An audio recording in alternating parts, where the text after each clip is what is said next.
আসসালামু আলাইকুম। আজকের ক্লাসে আমরা আলোচনা করব ডাটের এনুমেশন সম্পর্কে, যাকে আমরা সংক্ষেপে ইনাম বলে থাকি। ইনামটা আসলে কি এবং এনুমেশনটা কি সেটাই আমরা এখন দেখার চেষ্টা করব। ইন ডাট অ্যান্ড এনুমেশন অবটেন কল্ড ইনাম, আমরা এনুমেশনকে সংক্ষেপে ইনাম নামে ডাকবো। Is a special type that represent a collection, এটা একটা স্পেশাল টাইপের কালেকশান অফ কনস্ট্যান্ট ভ্যালু। ধরেন আমাদের কিছু নির্দিষ্ট ভ্যালু আছে, যেমন আমরা যদি জেন্ডার হিসাব করি, জেন্ডার মধ্যে তিনটে থাকে, মেল, ফিমেল এবং আদার ধরতে পারেন। এই তিনটে কিন্তু কনস্ট্যান্ট, এর বাইরে কিন্তু জেন্ডার হয় না। সাপোজ এরকম, বা আমাদের যে কোনো ভ্যালু হতে পারে যে আমি 3-4টা কনস্ট্যান্ট ভ্যালু রাখবো, আমার ভ্যালুটা এর মধ্যে থাকবে, এটা ডিক্লেয়ার করবো, সেই হিসেবে আমরা ইনাম হিসাবে ডিক্লেয়ার করতে পারি।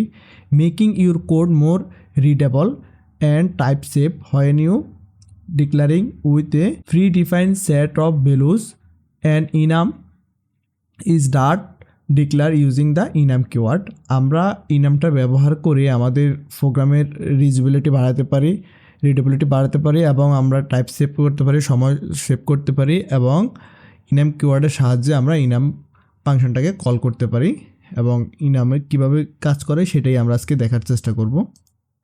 প্রথমে আসি ইনামের সিনট্যাক্সটা হলো, প্রথমে ইনাম কিওয়ার্ডটা আমরা ব্যবহার করব, দেন ইনামের একটা নাম দেব। সাপোজ আমরা যে কোনো একটা নাম দিতে পারি, আপনারা আপনাদের মতো নাম দিয়ে দেবে, এবং কনস্ট্যান্ট ভ্যালু, যে ডাটাগুলোকে আমরা কনস্ট্যান্ট করব, যে ভ্যালুগুলোকে আমরা কনস্ট্যান্ট করব, ডাটাকে কনস্ট্যান্ট করে রাখবো, সেটাই আমরা ইনামের মধ্যে পাস করব।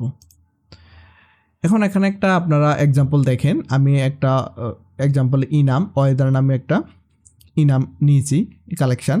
ইনামটা আসলে সেকেন্ড ব্র্যাকেট দিয়ে শুরু হয় এবং সেই ডাটাগুলো আমরা জাস্ট স্ট্রিং টাইপের একটা ভ্যালু রেখেছি, সানি, ক্লাউডি এবং রেইন। ওয়েদার আমি 3টা ওয়েদার এখানে রেখেছি। ইনাম ফাংশনটা সবসময় ভয়েড মেইন ফাংশনের বাইরে আমরা তৈরি করব। এখন মেইন মেথডের মধ্যে আসি, আমরা প্রথমে ইনাম ক্লাসের একটা অবজেক্ট তৈরি করব। অবজেক্ট কীভাবে তৈরি করতে হয় সেটা একটু দেখেন। প্রথমে ইনাম যে মেইন যে আমাদের ক্লাসটা, ইনামের যে নামটা আছে, ইনাম কালেকশনের নাম দিয়ে আমরা প্রথমে এই কালেকশনের নামটা দেব, দেন একটা অবজেক্ট তৈরি করবো, যে কোনো একটা ভেরিয়েবল যেভাবে আমরা নাম দিতাম সে এমন একটা নাম দেব, ইকুয়াল আবার এই যে ওয়েদারটা আছে, ওয়েদার ডট সানি। দেন আমরা এখানে ইফ স্টেটের মাধ্যমে চেক করব যে আমাদের মূলত এখন ওয়েদারটা কেমন আছে। সেজন্য আমরা এই ইনাম দিয়ে ওয়েদার যে অবজেক্টটা তৈরি করেছি, অবজেক্ট দিয়ে আমরা ডাবল 2টা অ্যাসাইনমেন্ট অপারেটর দিব, চেক করব ওয়েদার যদি সানি সমান হয় সেক্ষেত্রে আমাদের ওয়েদারে সানিটা প্রিন্ট করবে। এখন ইনামের এই যে আমরা যে ডাটাগুলো কনস্ট্যান্ট হিসেবে ডিক্লেয়ার করেছি, এই ডাটার বাইরে কিন্তু আমরা কাজ করতে পারবো না। আমরা এই ডাটাগুলো নিয়েই কিন্তু কাজ করতে হবে। আমাদের ওয়েদার এই 3টার ভিতরে হবে, আপনি এখানে যা ডাটা দিবেন তার মধ্যেই হবে। মূলত মেন কাজটা হলো আমরা বারবার লিখতে হতো যে সানি বা ক্লাউডি, রেইন, এগুলো বারবার ইকুয়াল টু দিয়ে আমরা এটা করতে হতো। কিন্তু যখন ইনামটা আমরা ব্যবহার করবো সেক্ষেত্রে আমরা জাস্ট ডট দিয়ে এই ডাটাগুলোকে আমরা গেট করতে পারবো। ডাটাগুলো বারবার আমাদের লেখার প্রয়োজন হবে না। আমরা এখানে যদি দিতাম current weather equal to sunny, আবার current weather equal to cloudy এবং রেইন, এভাবে দিলে আমাদের দেখা গেছে কোডও অনেক বড় হবে, লিখতে অনেক সময় লাগবে। জাস্ট আমরা এখানে কি করতে পারি, এই ডাটাগুলোকে জাস্ট আমরা একটা ডট চিহ্ন দিয়ে এখান থেকে কল করতে পারি, আমাদের বারবার লেখার প্রয়োজন হবে না। জাস্ট এখান থেকে কল করলে আমাদের প্রোগ্রামটাও ছোট হবে এবং অ্যাপসের সাইজটাও ছোট হবে ইনাম ব্যবহার করলে। আমি যখন প্র্যাকটিক্যালি কাজটা করব সেক্ষেত্রে আপনারা ভালোভাবে বুঝতে পারবেন। চলুন প্র্যাকটিক্যালি দেখি কিভাবে। আমি অনেকগুলো এক্সাম্পল দেখাবো, তাহলে আপনারা ক্লিয়ারভাবে বুঝতে পারবেন যে ইনামটা আসলে কিভাবে কাজ করে। এই ভিডিওটা দেখার পরে আপনাদের পুরোপুরি ইনামের কনসেপ্টটা ক্লিয়ার হয়ে যাবে আমি আশা করি। এখানে আমি জাস্ট একটা ডাট ফাইল ক্রিয়েট করেছি এবং আমি বলেছি যে ইনামটা সবসময় আপনাদের মেইন যে আমাদের মেথডটা আছে, আমরা এতদিন যতগুলো কোড করেছি আমরা কিন্তু মেইন মেথডের ভিতরেই করেছি, কিন্তু আজকে আমরা মেইন মেথডের বাইরে এনিমেশন ফাংশনটাকে কল করবো, যেটাকে আমরা সংক্ষেপে ইনাম বলে থাকি। আমি বলছি ইনাম একটা কিওয়ার্ড, ইনামটা লিখলাম, তারপর ওয়েদার যখন আমরা লিখবো, ওয়েদারের একটা আমরা ইনাম কালেকশন তৈরি করব, ওয়েদার লিখলাম, সাপোজ ইনাম ওয়েদার এবং সেকেন্ড ব্র্যাকেট দিলাম, তাহলে আমাদের মূলত ইনামটা অলরেডি রেডি। আমাদের ইনাম এখন এখানে আমরা জাস্ট ভ্যালু রাখবো সানি, আমি একটা ভ্যালু রাখলাম এখানে সানি, তারপরে আরেকটা ভ্যালু রাখছে ক্লাউডি একটা ভ্যালু রেখেছি, আরেকটা ভ্যালু এখানে আমরা রেখেছি রেইনি।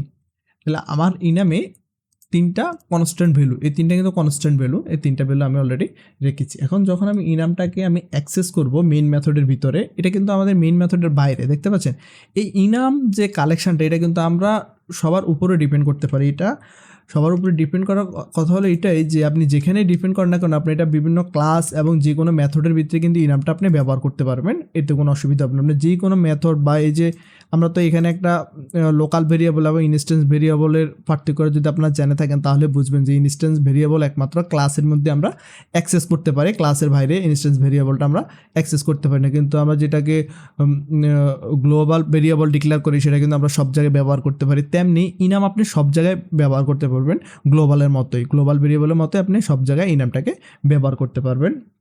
তাহলে এখন আমরা ইনামের একটা অবজেক্ট তৈরি করব। ক্লিয়ার? যারা ওপি কনসেপ্ট জানেন ডাট ল্যাঙ্গুয়েজের বা যে কোনো ল্যাঙ্গুয়েজের, তারা অবজেক্ট কী জিনিস সেটা অবশ্যই জানেন।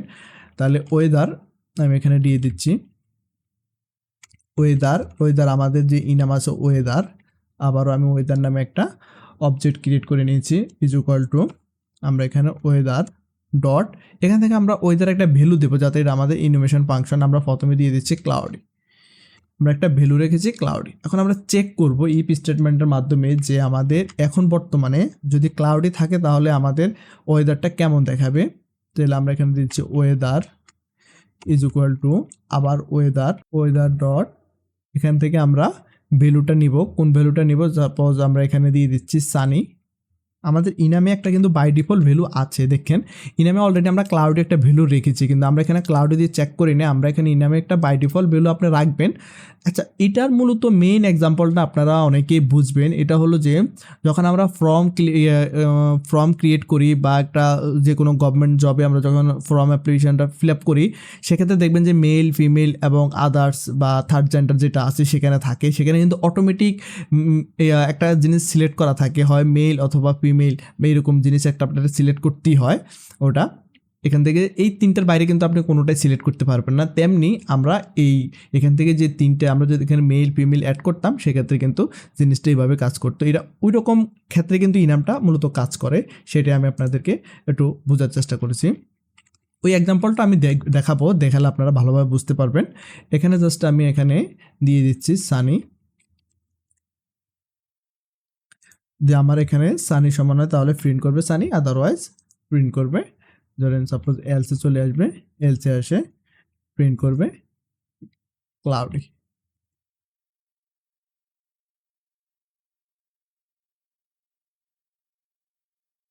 যদি প্রোগ্রামটা রান করি, আমি রান বাটনে ক্লিক করে দেখতে পাচ্ছেন এখানে চলে এসেছে ক্লাউডি, কারণ আমার ইনামটা অলরেডি ক্লাউডি ছিল। আমার ভ্যালুটা আমি এখানে বাই ডিফল্ট যে ভ্যালু রেখেছি weather is equal to cloudy হয় না সেই জন্য, সানি হয় না সেই জন্য সানি দেখে না। এখন এখানে যদি আমি ডাইরেক্ট আবারও দিই সানি, আমার এই ভ্যালুর সাথে যদি সানি মিলে যায় সেক্ষেত্রে প্রিন্ট করবে সানি। দেখতে পাচ্ছেন মিলে গেছে সানি, কারণ আমার এটার সাথে আমার এখানে যে ভ্যালুটা ছিল এই ভ্যালুটার সাথে আমার এই যে ইনামের যে ভ্যালুটা আমি এখানে বর্তমানে যে ভ্যালুটা রেখেছি তার সাথে মিলে গেছে, সেই জন্য এসেছে সানি। তাহলে ইফ এক্সাম্পলের সাহায্যে আপনারা জিনিসটা দেখলেন। এখন আমি আপনাদেরকে আর একটা এক্সাম্পল দেখাবো, সেটা হলো যে পার্সনের একটা জেন্ডারের একটা এক্সাম্পল দেখাবো। তার জন্য আমি একটা ইনামের, সবসময় মনে রাখবেন ইনামের কিন্তু ইনাম যে কালেকশনটা আপনারা ডিক্লেয়ার করবেন তার কিন্তু প্রথম অক্ষর বড় হাতে দিতে হবে। আমি এখানে জেন্ডার নামে একটা ডিক্লেয়ার করে দিচ্ছি, জেন্ডার। এখন আমরা এখানে তিনটা জেন্ডার রাখবো, মেল ফিমেল এবং মেল নামে একটা আমি ভ্যালু নিয়েছি, ফিমেল নেব, ফিমেল, এবং এখানে আরেকটা আমি দিয়ে দিচ্ছি আদার। আমি এখানে তিনটা ভ্যালু নিয়েছি, মেল ফিমেল এবং আদার নামে তিনটা ভ্যালু এখানে আমি রেখেছি। যারা অবজেক্ট ওরিয়েন্টেড জানেন তারা আসলে বুঝবেন যে আমি এখানে কি কাজ করতেছি। আমি একটা ক্লাস ডিক্লেয়ার করতেছি, ক্লাস পার্সন নামে একটা ক্লাস নিয়েছি। এখন এই পার্সন ক্লাসে আমরা স্ট্রিং নেম নামে একটা ভেরিয়েবল নিয়ে নিচ্ছি, এবং আমরা এখানে আরেকটা ভেরিয়েবল নিয়ে নেব ইনামের জেন্ডার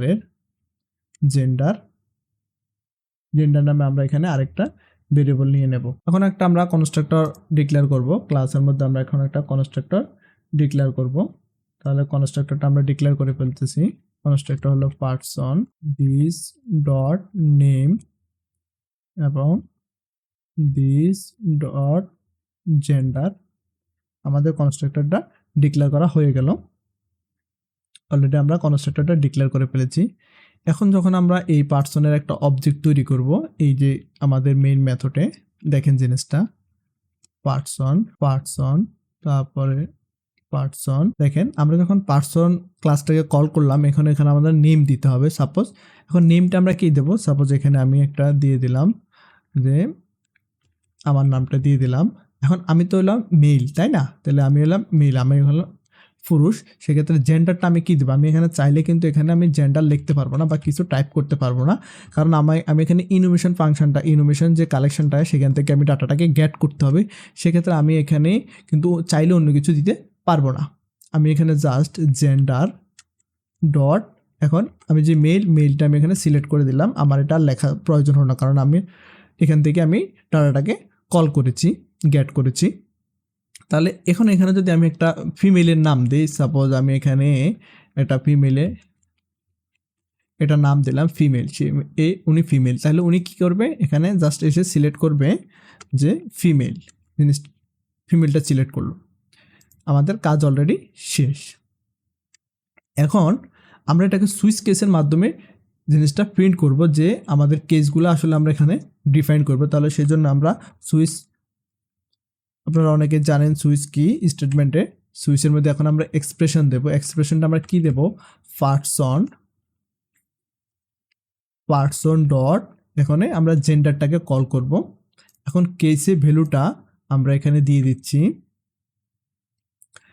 এখানে আমরা যদি এভাবে দিয়ে দিই কেসের ভ্যালুটা, যখন আমরা দেব যে আমাদের আসলে কেসে জেন্ডারটা কি হবে, তাহলে জেন্ডার ডট আমরা যদি এখানে মেল রেফার করে প্রথম ভ্যালুটা যদি আমাদের মেল হয়, সেক্ষেত্রে কি প্রিন্ট করবে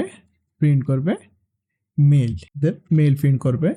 এবং সেকেন্ড কেসে আসেন, আমাদের আবারও যদি আমরা কেসে আমরা আবারও দিই জেন্ডার ডট ফিমেল, যদি হয় আমাদের ভ্যালু যদি ফিমেল হয় সেক্ষেত্রে প্রিন্ট করবে। প্রিন্ট স্টেটমেন্টকে আমরা কপি করে নিচ্ছি।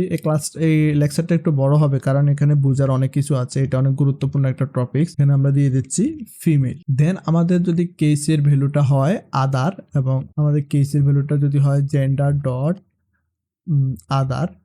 আদার যদি হয়, সেক্ষেত্রে আমাদের এখানে প্রিন্ট করবে, আমরা আবারও প্রিন্ট স্টেটমেন্ট দিয়ে দিচ্ছি, তিনটা জিনিস এখানে প্রিন্ট করলো। এখন যদি প্রোগ্রামটা আমরা রান করি, তাহলে দেখেন আমাদের এখানে ফারিয়া যে নামটা আমি দিয়েছি, এটা হলো একজন ফিমেল, উনি, সেই জন্য এখানে আমাদের ভ্যালু এখানে এসেছে ফিমেল, সেই জন্য এখানে প্রিন্ট করেছে এই যে আমাদের এই কেসের সাথে ম্যাচ হয়েছে ভ্যালুর সাথে, সেক্ষেত্রে রিটার্ন করেছে ফিমেল। এখন এই ভ্যালুটা আপনারা কখন কাজে করবেন, এই ইনোভেশন ফাংশনটা যখন আমাদের কোনো নির্দিষ্ট ভ্যালু থাকবে যে এই ভ্যালুর বাইরে হবে না, তাহলে কিন্তু তখনই আপনারা এগুলা আসলে রেডিয়ন বাটনের মাধ্যমে আপনারা এই জিনিসগুলো অ্যাড করতে পারেন, যে হয় মেল ক্রিয়েট করতে হবে বা ফিমেল ক্রিয়েট করতে হবে অথবা আদার ক্রিয়েট করতে হবে, যাতে এই তিনটার বাইরে অন্য কোনোটা ক্লিক করা যাবে না। চেক বাটনে আপনারা এগুলো এভাবে থেকে ভ্যালুটাকে গেট করতে পারেন। বিশেষ করে ফর্ম এবং লগ ইনের ক্ষেত্রে জিনিসটা কাজ করে। আমি যদি আরেকটা এক্সাম্পল দেখাই, অনেকে আসলে লগ ইনের সাথে পরিচিত, ফেসবুকে লগ ইন করে, সেখানে আমরা এখানে যদি স্ট্যাটাস নামে একটা আমরা এনুমেশন কালেকশন নিয়ে নিলাম। এখন প্রথমে এখানে আমরা দিয়ে দিলাম স্ট্যাটাসের মধ্যে আমরা কি জানি যে লোডিং হয়, ইরর হয় এবং সাকসেস হয়। আমরা এখানে দিয়ে দিচ্ছি লোডিং দিয়ে দিলাম, তারপরে এখানে দিয়ে দিচ্ছি ইরর এবং সাকসেস এই তিনটে স্ট্যাটাস দিয়ে দিচ্ছি। যখন ইউজার কি করবে, ইমেলটা সে ইমেল আর পাসওয়ার্ড দেবে, তখন কিন্তু প্রথমে একটু লোডিং দেখাবে, লোডিং দেখানোর পরে সাকসেসফুল হবে ইউজার আর পাসওয়ার্ড ঠিক থাকলে। আর যদি এখানে লোডিংটা না হয়, সেক্ষেত্রে ইউজার আর পাসওয়ার্ড যদি ভুল হয়, সেক্ষেত্রে ইররটা শো করবে। তাহলে এটা কিন্তু আমাদের নির্দিষ্ট, যদি আমাদের পাসওয়ার্ড কারেক্ট হয় সেক্ষেত্রে সাকসেস, আর যদি পাসওয়ার্ড ইনকারেক্ট হয় বা ইউজার নেম ইনকারেক্ট হয় অথবা ইমেল ইনকারেক্ট হয়, সেক্ষেত্রে ইরর দেখাবে। সেটাই এই জিনিসটা এভাবে আপনারা করতে পারেন। আবারও সেমভাবে আপনারা এখান থেকে স্ট্যাটাসকে কল করতে পারেন। এখন আমরা এখানে দিয়ে দিচ্ছি স্ট্যাটাস, এবং এখান থেকে আমরা ভ্যালুটাকে চেঞ্জ করতে পারি। আমরা এখানে ভ্যালুটা কি দিতে পারি, স্ট্যাটাসের ভ্যালুটা ধরেন সাপোজ আমাদের সব কিছু সঠিক হলো, সাকসেস, তাহলে এখানে আমরা সাকসেস দিতে পারি। তো এখান থেকে আমরা সাকসেস ওইভাবে আমরা আবারও জিনিসটা প্রোগ্রামটা আমরা করতে পারি। যেমন লোডিং হলে এখানে আমি আবার মেল, এখানে স্ট্যাটাস ডট সাকসেস এবং ইরর, তাহলে স্ট্যাটাস লোডিং যদি হয় প্রথমে, তাহলে এখানে লোডিং দেখাবে, এবং স্ট্যাটাসের লোডিং হলে এখানে দেখাবে লোডিং, এবং স্ট্যাটাস যদি ইরর হয় সেক্ষেত্রে আমাদের প্রিন্ট করবে ইরর। চলে আসলাম এখানে এবং প্রিন্ট করবে ইরর, এবং যদি আমাদের ইমেল আর পাসওয়ার্ড ঠিক হয় সেক্ষেত্রে আমাদের প্রিন্ট করে দেখাবে সাকসেস। যদি আমরা প্রোগ্রামটা রান করি, বর্তমানে ধরেন আমাদের ইমেল এবং পাসওয়ার্ড সবগুলো ঠিক আছে, আমাদের ইউজার নেম, ইউজার হলো উনি, ওনার সব কিছু ঠিক আছে। আমরা যদি প্রোগ্রামটাকে রান করি, এখন এখানে আসেন, এখানে আমরা এটার এই ক্লাসটাকে ইনাম থেকে আমরা কল করতে হবে স্ট্যাটাসকে। তাহলে আমরা এখান থেকে স্ট্যাটাসকে কল করে নিই, ক্লাস স্ট্যাটাসকে কল করে নিলাম, এবং প্রোগ্রামটা এখন যদি আমরা রান করি তাহলে দেখতে পাচ্ছেন আমাদের আউটপুটে কি আসলে সাকসেস, কারণ আমার ইউজার এবং পাসওয়ার্ডটা ঠিক আছে। এভাবে কিন্তু আমরা ইনোভেশন যে কালেকশন আছে, ইনাম কালেকশনটাকে আমরা এইভাবে কাজে লাগাতে পারি। আমরা এখন ভিডিওর প্রায় শেষ পর্যায়ে, আমি আবার একটু রিভাইজ দিয়ে দিচ্ছি আপনাদেরকে বোঝার সুবিধার্থে। ইনাম ব্যবহার করার জন্য আমরা প্রথমে ইনাম কিওয়ার্ডটা নেব এবং ইনামের একটা নাম দেব, নামটার প্রথম অক্ষর বড় হাতের হতে হবে, এবং আমাদের কিছু কনস্ট্যান্ট ভ্যালু আমরা রাখবো, যে ভ্যালুগুলো আমরা পরিবর্তন করব না। যা ভ্যালু দরকার প্রয়োজনে কেন রাখতে পারেন, সমস্যা নেই, ওই ভ্যালুগুলো আমরা রাখবো যাতে করে এগুলো আমাদের বারবার লেখার প্রয়োজন না হয়, সেক্ষেত্রে আমরা ইনামটা ব্যবহার করব। এখন ইনাম যখন আমরা অ্যাক্সেস করব সেক্ষেত্রে ইনামের একটা অবজেক্ট ক্রিয়েট করে নিতে হবে। সেটা কিভাবে ক্রিয়েট, স্ট্যাটাসের একটা আমরা অবজেক্ট ক্রিয়েট করে নেব, স্ট্যাটাস, তারপরে আবার স্ট্যাটাস। এখন আমরা স্ট্যাটাস ডট একটা ভ্যালু এখানে আমরা রাখবো, সাকসেস, সাপোজ একটা সাকসেস রেখেছি। এখন এই সাকসেসটার আমরা কিভাবে কাজ করাবো সেম আমি আবার একটু বুঝিয়ে দিচ্ছি। অনেকে আসলে যদি সুইচ না বুঝে থাকেন এবং ক্লাস অবজেক্ট না বুঝে থাকেন সেক্ষেত্রে আপনারা এই নামটা বুঝবেন না আমার এক্সাম্পলগুলা।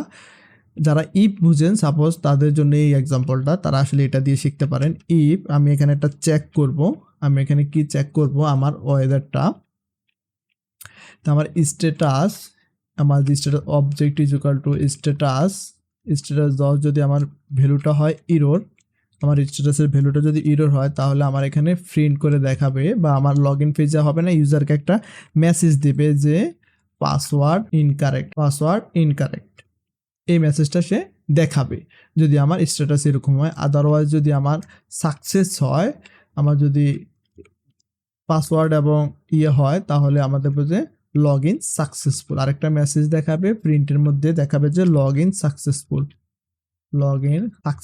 এই মেসেজটা দেখাবে। এখন যদি প্রোগ্রামটা আমি রান করি, আমার এখানে ভ্যালু আছে কি সাকসেস, তার মানে আমার ইউজার, সাপোজ আমি প্রোগ্রামে ব্যাকএন্ডে দিয়েছি ইউজার এবং পাসওয়ার্ড দুইটা আমি চেক করে দেখেছি না দুইটাই ঠিক আছে, সেক্ষেত্রে আমি যখন আমি ভ্যালুটা চেঞ্জ করব তখনই কিন্তু আমার ভ্যালুটা চেঞ্জ আসবে।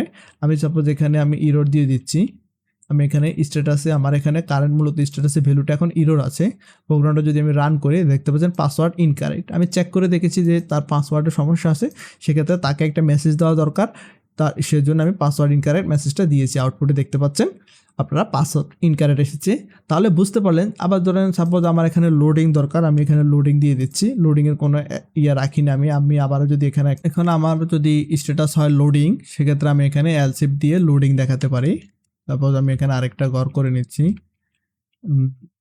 এলসিফ একটা কন্ডিশন দিয়ে দিচ্ছি, আমার স্ট্যাটাস ইজ ইকুয়াল টু যদি স্ট্যাটাস ডট লোডিং হয় তাহলে আমার এখানে একটা মেসেজ সে থ্রো করবে, ইউজারকে একটা মেসেজ থ্রো করবে, প্লিজ ওয়েট, এই মেসেজটা সে থ্রো করলো। তাহলে যদি প্রোগ্রামটা আমি রান করি, আমার এখন বর্তমানে স্ট্যাটাস আছে লোডিং, সেক্ষেত্রে ইউজারকে একটা মেসেজ দিয়েছে প্লিজ ওয়েট ফর লোডিং। তো এইভাবে আপনারা ইনোভেশনটাকে কাজে লাগাতে পারেন এবং ইনোভেশন ফাংশনটা ঠিক এভাবেই কাজ করে, আপনারা বুঝতে পারলেন। যদি এটা একটু ডিফিকাল্ট, যদি বুঝতে কারো অসুবিধা হয় অবশ্যই আমার হোয়াটসঅ্যাপ নাম্বারে যোগাযোগ করবেন, আমি পার্সোনালি আপনাদেরকে বুঝিয়ে দেবো, অথবা কমেন্ট করবেন, আমি কমেন্টের অ্যান্সার দেওয়ার চেষ্টা করব।